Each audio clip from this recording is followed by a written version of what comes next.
وآخر دعواهم أن الحمد لله رب العالمين۔ اس کا نقصان کیا ہے اگر ہم نہیں مانتے؟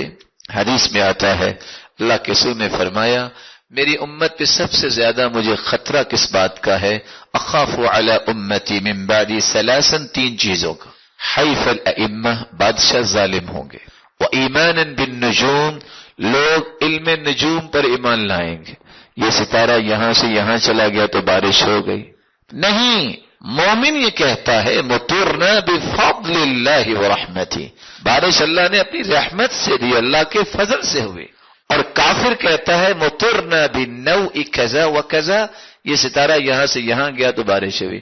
اس لیے حدیث میں آتا ہے کہ جتنی پامسٹ ہیں وہ ہتھیلی کھول کے چیک کرتے ہیں اچھا کیا ہوگا، جو اس کے پاس جا کے صرف اتنا ہی کہہ دے کہ بتاؤ میری قسمت کیسی ہے، لم تقبل له صلاۃ 40 لیلہ، 40 دن تک اس کی نماز قبول نہیں ہوتی۔ اور جو اس کی بات سن کے یقین کر لے تو اللہ کے رسول فرماتے ہیں فصدقہ بما یقول فقد کفر بما انزل علی محمد، اس کی بات کی تصدیق کرے گا تو قرآن کا منکر اور کافر ہو جائے گا۔ لوگوں کو سمجھ نہیں، اگر یہ بیچارے قسمت کا حال جانتے ہوتے تو فٹ پاتھ پہ بیٹھے ہوتے۔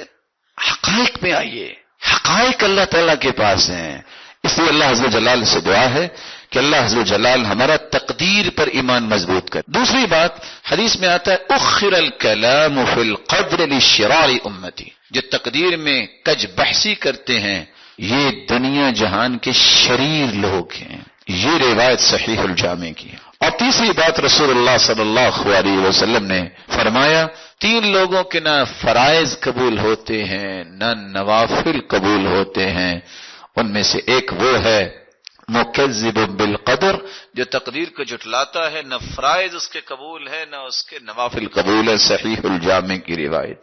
اللہ کے رسول صلی اللہ علیہ وسلم نے فرمایا تھا چوتھا اس کا نقصان فی هذه الامة خسف ومسخ وقذف فی اہل القدر، جو تقدیر کو جھٹلانے والے ہیں جب ایسے لوگ پیدا ہوں گے تو اچھے بھلے انسان ہوں گے اور اچانک وہ زمین کا حصہ زمین میں دھنس جائے گا، چہرے بگڑ جائیں گے، سزا ہے کہ رب کی تقدیر کو جھٹلانے کا۔ اس لیے عبداللہ بن عمر کی روایت سنیے القدریہ مجوس هذه الامہ، جو تقدیر کو جھٹلانے والے ہیں اس امت کے مجوسی ہیں۔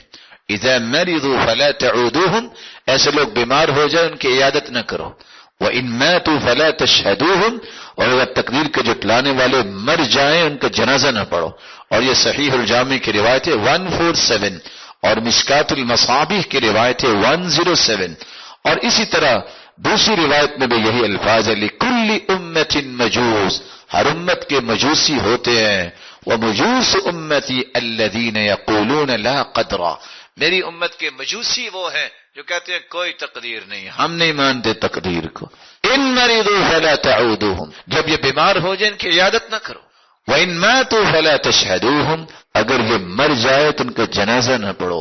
158 صحیح الجامع کی روایت ہے، اور مشکات المصابیح میں 107۔